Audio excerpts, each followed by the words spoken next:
मैंने कुछ दिन पहले टेलीग्राम पे कहा था कि समर्पण और अनुशासन एक विद्यार्थी के लिए क्यों ज़रूरी है, उस पे एक छोटा-सा लेक्चर लूँगा मैं, है ना? तो आज मैं उसी पे बात करूँगा, ध्यान से सुनना, डेफ़िनेटली कुछ चीज़ें आपको सीखने को मिलेगी। सबसे पहली बात है कि समर्पण, डेडिकेशन होता क्या है और ये ज़रूरी क्यों है? और एक विद्यार्थी कहाँ गलती करता है, ठीक है? देखिए, मैं इसके प्रभाव देखते हैं अपन। अगर समर्पण की बात करें, समर्पण का मतलब यहाँ पे ये है कि आपका अपनी पुस्तकों के प्रति या जो भी आपकी सामग्री है उसके प्रति एक अटूट विश्वास होना, श्रद्धा होना समर्पण कहलाता है। कोई भी सामग्री हो आपकी, आपके शिक्षक पर आपका विश्वास होना, खुद पे विश्वास होना, आपकी सामग्री पे विश्वास होना, आपके निर्णयों पे विश्वास होना, इस प्रकार अगर आप किसी पे अटूट विश्वास करते हैं तो वो समर्पण कहलाता है। एक स्टूडेंट को हमेशा अपनी सामग्री पे अटूट विश्वास करना चाहिए। एक स्टूडेंट को अपने निर्णय पर एक अटूट विश्वास होना चाहिए, अर्थात समर्पण होना चाहिए। अगर समर्पण नहीं है आप में तो उसका प्रभाव क्या पड़ेगा? देखिए, मैं बहुत चंद बिंदुओं में आपको बात समझाने की कोशिश करूंगा कि अगर समर्पण नहीं है तो क्या होगा। देखो, अगर समर्पण नहीं है तो आप मान के चलिए कि आप में भटकाव आएगा, अविश्वास की स्थिति बननी शुरू हो जाएगी। ठीक है, अगर समर्पण नहीं है तो आपको कोई भी भटका सकता है। आप लाइब्रेरी में बैठे हैं, आप किसी शिक्षक से पढ़ते हैं और आपके शिक्षक पर आप समर्पित होकर भरोसा नहीं कर रहे हैं और आपको किसी ने कह दिया कि ये ठीक नहीं पढ़ाते, या आप कोई पुस्तक पढ़ रहे हैं और किसी ने कह दिया कि इस पुस्तक से प्रश्न नहीं आते, आप उसी समय समर्पण इतना नहीं है आपका, तो आपको अपनी ही सामग्री पर अविश्वास हो जाएगा। या आप किसी ग्रेड की तैयारी कर रहे हैं और किसी ने कह दिया कि सीधा तो प्रोफेसर कैसे बनेगा, अविश्वास की स्थिति आ गई। क्यों? क्योंकि समर्पण का थोड़ा सा अभाव था यहाँ पे। और इस उम्र में, इस स्थितियों में ये चीज़ होती है, लेकिन मैं आपको अवगत करवाना चाहता हूँ कि जीवन में कुछ भी असंभव नहीं है अगर समर्पित होके काम किया जाए, डेडिकेटेड एफर्ट्स डाले जाए उसके अंदर। अविश्वास की स्थिति उत्पन्न होगी। अगर अविश्वास की स्थिति उत्पन्न होती है तब आप मान के चलिए कि भटकाव आएगा। जब आपको अपनी सामग्री पर, अपने शिक्षक पे, अपने निर्णय पे जब आपको विश्वास नहीं होगा तो भटकाव आएगा। क्या भटकाव आएगा? अब आप ये सोचोगे कि यार, जब मेरे सामग्री सही नहीं है तो मैं कौन सी सामग्री लाऊं। अब आप ये सोचने लगोगे कि फिर कौन सा शिक्षक सही है। अब आप सोचोगे कि फिर मुझे किसकी तैयारी करनी चाहिए। मतलब आप इस भटकाव में आ जाएंगे कि अब आपको आपको यूं समझ लीजिए कि एक ऐसी स्थिति से गुजरना होगा कि आप अपना निर्णय चेंज करने वाला हो, और इस स्थिति में आपको पढ़ाई तो होती नहीं है और भटकाव आएगा, और भटकाव आते अनियमितता हो जाएगी। आप ठीक से पढ़ रहे थे और अब आप भटक चुके हैं। अब आपकी रूटीन, टाइम टेबल सब बिगड़ चुका है। अब आपको समझ में नहीं आ रहा है करें क्या। क्यों? ठीक से पढ़ रहे थे लेकिन पूर्ण समर्पित थे नहीं। सोशल मीडिया, यूट्यूब, साथी, लाइब्रेरी, समाज, मित्र, इन सब के हम संपर्क में हैं। ऐसा तो है नहीं कि हम इनसे अलग रहें, रहना ही पड़ता है साथ में। इन्होंने थोड़ा सा क्या कहा कि हमारा समर्पण भाव कमजोर हो गया और हमने हमारे निर्णय पर ही अविश्वास कर लिया। भटकाव आ गया, अनियमितता हो गई। नियमित रूप से जब पढ़ाई होती है तो कॉन्फिडेंस बना रहता है। जैसे ही पढ़ाई 5-7 दिन छूटती है तो क्या स्थिति आती है? पढ़ाई छूटने के बाद सीधा कॉन्फिडेंस लो हो जाता है ना? अब आपका कॉन्फिडेंस लो हो जाएगा। आप इसको बात को समझना कि समर्पण क्यों जरूरी है। कॉन्फिडेंस कम हो जाएगा। कॉन्फिडेंस कम होगा तो डेफिनेटली चिड़चिड़ापन आएगा, व्यक्ति फ्रस्ट्रेट हो जाता है, ऐसी ऐसी हरकतें करता है, खुद को खुद पे गुस्सा आता है। और कॉन्फिडेंस कम, चिड़चिड़ापन आएगा, और जब ये चीजें होती है ना तो व्यक्ति को खुद पर ही डाउट होना शुरू हो जाता है और खुद को कमतर मानेगा, इन्फीरियरिटी में रखेगा। अब खुद को कमतर मानेगा और खुद पर ही डाउट होना शुरू हो जाएगा। और जब ये चीजें होती है तब आपको आवश्यकता होती है कि सर अब मार्गदर्शन करें, अब मैं क्या करूं, सर अब मोटिवेशन दें। देखो, मोटिवेशन और मार्गदर्शन में बहुत अंतर है। मोटिवेशन एक फर्जी बात होती है जो लोगों को मूर्ख बनाया जाता है। मार्गदर्शन अनिर्णय की स्थिति में निर्णय पर लाने का एक प्रयास होता है ताकि आप लोग अनिर्णय में एक निर्णय कर सको। तो मैं इस पे विश्वास करता हूँ, मोटिवेशन पे नहीं करता। क्योंकि मोटिवेशन की आवश्यकता आपको क्यों पड़ी? मोटिवेशन का मतलब क्या है? आपका टारगेट क्लियर है, आपको तैयारी करनी है, घर वाले परिश्रम करके आपको पैसे भेज रहे हैं, आपको अपना भविष्य बनाना है, आपको डेली 10-12-15 घंटे मेहनत करनी है। फिर मोटिवेशन की आवश्यकता कहाँ महसूस हुई आपको? आप मार्गदर्शन मांग सकते हैं, मांगना भी चाहिए, क्योंकि अनुभवी व्यक्ति आपको ठीक रास्ता दिखा देगा। कई बार 4 रास्ते आ जाते हैं, किधर जाना है, तो 4 लोगों को पूछेंगे तो डेफिनेटली कोई न कोई ठीक बता देगा। ये तो ठीक है, आप सुन लो थोड़ी देर, आधे घंटे बाद रूम में वैसे वापस जाओगे, ये सेम स्थिति वापस आएगी और दुख होगा कि आधे घंटे का वीडियो सुना, वो भी टाइम खराब कर दिया।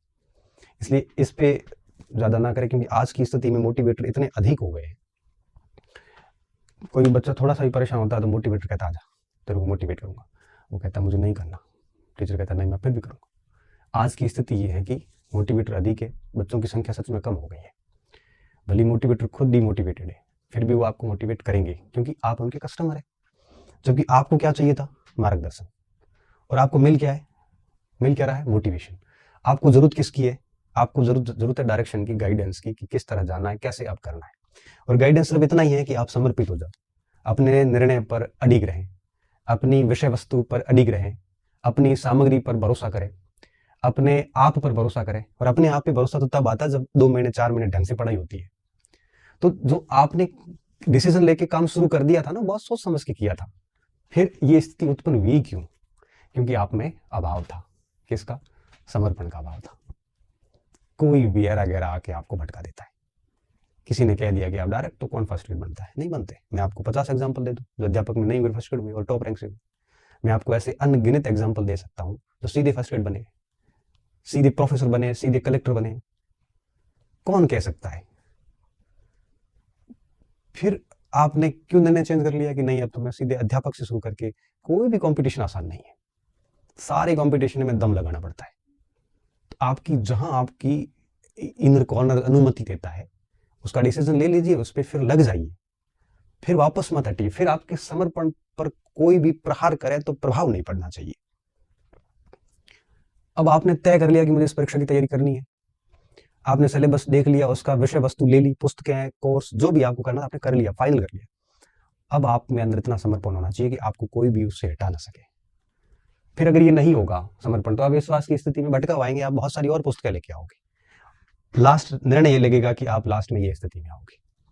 इसलिए मैं स्टूडेंट को कहता हूं कि आप अपने में समर्पण रखिए। नहीं रखेंगे तो ये प्रक्रिया में आप कहीं अभी भी ठहरे हुए हैं, आप अपने आप को इसमें से पाओगे कहीं पर भी। और जो बच्चा को ये लग रहा है कि मैं जबरदस्त तैयारी कर रहा हूं, मेरे में एक भी ये स्थिति नहीं है, अब मान के चलना कि आप इस समर्पण की भावना से है, आप में डेडिकेशन की कोई कमी नहीं है, फुल ऑफ डेडिकेशन, मेहनत कर रहे हैं, हम अपना 100% ही ले सकते हैं। कहाँ नौकरी लगनी है, कहाँ जाना है, नौकरी नहीं भी लगती है ना तो भी लोग अच्छी जगह सेट हो जाते हैं, अच्छा पढ़ा हुआ व्यक्ति होता है तो बहुत बढ़िया कर लेता है। तो कहने का मतलब ये कि समर्पित होकर अपना 100% दीजिए। बाकी माँ सरस्वती अपने ऊपर ऋण रखती नहीं। जिस लेवल का पढ़ोगे, जिस लेवल की अपनी काबिलियत बनाओगे, जिस लेवल का अपने आप को बनाओगे, उस स्थिति तक आप डेफिनेटली पहुंचोगे। समय लग सकता है लेकिन आप जाएंगे वहां तक जरूर। इसलिए मैं सिर्फ एक ही बात कहता हूँ स्टूडेंट को कि समर्पण रखिए, अपने निर्णय पे समर्पण रखिए, अपने कंटेंट पे रखिए, अपनी काबिलियत पे रखिए, अपने शिक्षक पे रखिए, खुद पे रखिए। बाकी सब मोह माया है। और जिस दिन समर्पित होके इस स्थिति से मान लो आप कहीं गुजर रहे हैं, आज मैंने आपको मार्गदर्शन दे दिया और आज ही आपने निर्णय कर लिया और आप वापस तैयारी पे लग गए, समर्पित हो गए। आप याद रखना मेरी बात को, 5-7 दिन के अंदर आपकी स्थिति इतनी बढ़िया होगी कि ये सारी कहानी जो है वो खत्म हो जाएगी यहाँ पे ही, और आप तरीके से अपना काम शुरू कर दोगे, समय व्यर्थ नहीं करोगे। क्योंकि समय का पल पल बड़ा महत्वपूर्ण है। समय का 1 मिनट भी जब नष्ट होता है, 1 दिन नष्ट होता है, वापस कभी नहीं आता, और उल्टे हमारा कॉन्फिडेंस कम करता है, हमारे अंदर एक प्रकार से खुद को एक खुद पे क्रोध आने जैसी स्थितियां उत्पन्न हो जाती है, जिस दिन हम दिन पूरा बिगाड़ते हैं। इसलिए मैं कहता हूं कि समर्पित होइए, यकीन करिए, यकीन बहुत जरूरी है। यकीन करिए और आपको कोई भी प्रभावित ना करे, ऐसी काबिलियत विकसित कीजिए, तब जाके आनंद आता है। नहीं तो लाइब्रेरी में बैठा आपके जैसा ही आपका साथी आपको भटका रहा है, इतने कमजोर अगर आप है तो आप इस प्रतिस्पर्धा के योग्य नहीं है। आपको कोई भटका रहा है और आप अगर समझ नहीं पा रहे हैं कि आपको कोई भटका रहा है तो आप भटकने के योग्य हैं, आप चयन के योग्य नहीं। इसलिए आप निश्चिंत रहिए, अपने ऊपर भरोसा कीजिए, क्योंकि जो भी आपने पहले निर्णय लिया था, जिस पे आप भटके हो, वो निर्णय भी आपने बहुत सोच समझ के लिया था, फिर क्यों भटकना। इसलिए मस्त रहिए। सिलेक्शन स्रोतों से नहीं होते, सिलेक्शन शिक्षकों से नहीं होते, सिलेक्शन ऑनलाइन कोर्सेज से नहीं होते, सिलेक्शन पुस्तकों से भी नहीं होते। सिलेक्शन होते हैं पढ़ने वाले के ऊपर निर्भर करता है। ऑनलाइन कोर्स से भी ले सकता है सिलेक्शन, किताबों से भी ले सकता है, शिक्षक से भी ले सकता है, और सिलेक्शन लेने वाला व्यक्ति होना चाहिए बाकी किताबें मैटर इतना नहीं करती। अब मेरे से पढ़ के कोई पहली रैंक भी ला सकता है, पढ़ के हज़ारों फेल भी होते हैं। तो मैटर क्या करता है? मैटर करता है आपका समर्पण, आप कितने समर्पित होकर मेहनत कर रहे हैं, ये चीज़ सबसे ज़्यादा ज़रूरी है। अब दूसरी जो बात आई थी वो आई थी अनुशासन की। मैंने कहा था 2 चीज़ें बहुत ज़रूरी होती है एक स्टूडेंट के लिए सफल होने के लिए, चाहे ज़िंदगी का पैरामीटर हो, चाहे वो आपके अध्ययन का हो। देखो, रिश्तों में भी समर्पित होना पड़ता है, परिवार में भी समर्पित होना पड़ता है, हर जगह समर्पित होना पड़ता है। बिना समर्पण के जीवन भी सफल नहीं, पढ़ाई तो दूर की बात है। आपने कोई दुकान खोल दी, बिजनेस शुरू किया, वहां अगर समर्पित नहीं है तो वो भी आपका फेल हो जाएगा। आपको सफल होना है जीवन के किसी भी मोड़ में, किसी भी क्षेत्र में समर्पित होना पड़ेगा।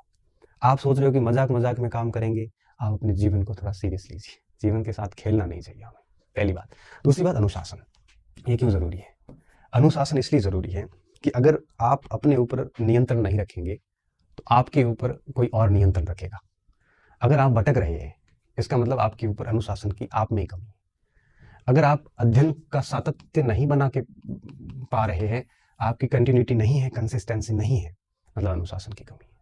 आपने तय कर रखा था कि मुझे मेरे शेड्यूल से चलना है, आपने शेड्यूल सेट कर रखा था कि भाई मुझे मॉर्निंग में ये पढ़ना है, इवनिंग में ये पढ़ना है, दोपहर में ये पढ़ना है, ऐसे पढ़ना है, महीने में पूरा इतना करना, ये सारा सिस्टम सेट था। अगर आप इस पे नहीं चल रहे हैं और आप एक दिन पढ़ रहे हैं, 3 दिन नहीं पढ़ रहे हैं, तो आप में अनुशासन की भयंकर कमी है और ऐसी स्थिति में समर्पण भी नहीं हो पाता। समर्पित होके भी अगर आप नियमित नहीं है, सातत्य नहीं है आप में, तो फिर आप मान के चलिए कि आप सफल नहीं होंगे, कभी भी नहीं हो पाएंगे। अनुशासन होने का मतलब ये नहीं है कि अपने आप को शांत रखना।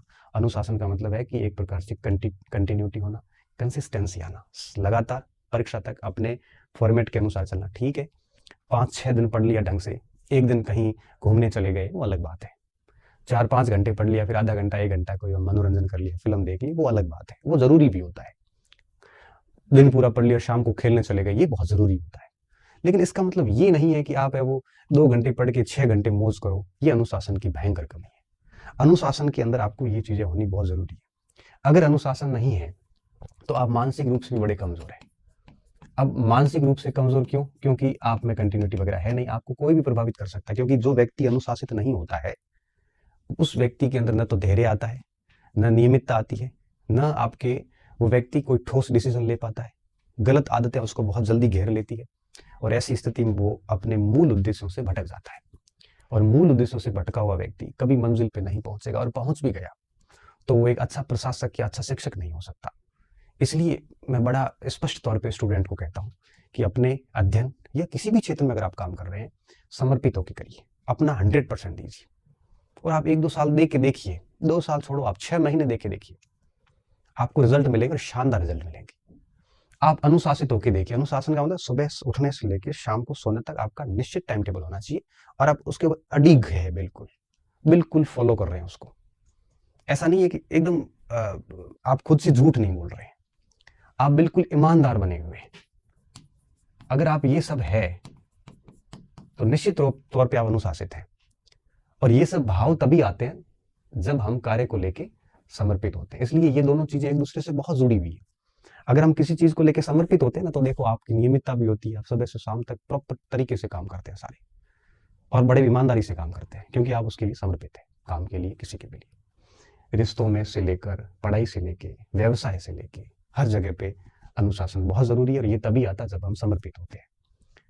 तो इसलिए मैं आप इस सेशन को यहीं समाप्त करता हूँ, और मैं आप सभी को यही कहूँगा कि अगर आप इन स्थितियों से भटक रहे हैं तो अब आप है वो समर्पित होइए अपने निर्णय को लेकर, और अनुशासित रूप से पढ़ाई कीजिए। अनुशासन में ईमानदारी भी आती है, नियमितता भी आती है, और स्ट्रिक्ट रूप से अपने शेड्यूल को फॉलो करने की एक प्रकार से काबिलियत भी आती है। अगर ये दोनों चीज़ें आप करके देखो, 5-6 महीने देखिए, निश्चित तौर पे आप सफल होंगे। फिर आपको कोई नहीं भटका सकता, क्योंकि आप इतने मेंटली मजबूत हो जाएंगे कि आपके निर्णय आप है वो पूरे करेंगे, कोई भी उनको बीच में रोक नहीं सकता। ठीक है, बहुत अच्छे से पढ़िए, मेहनत कीजिए। बहुत बहुत धन्यवाद विद्यार्थियों, अच्छे रहिए, मस्त रहिए और पढ़ते रहिए।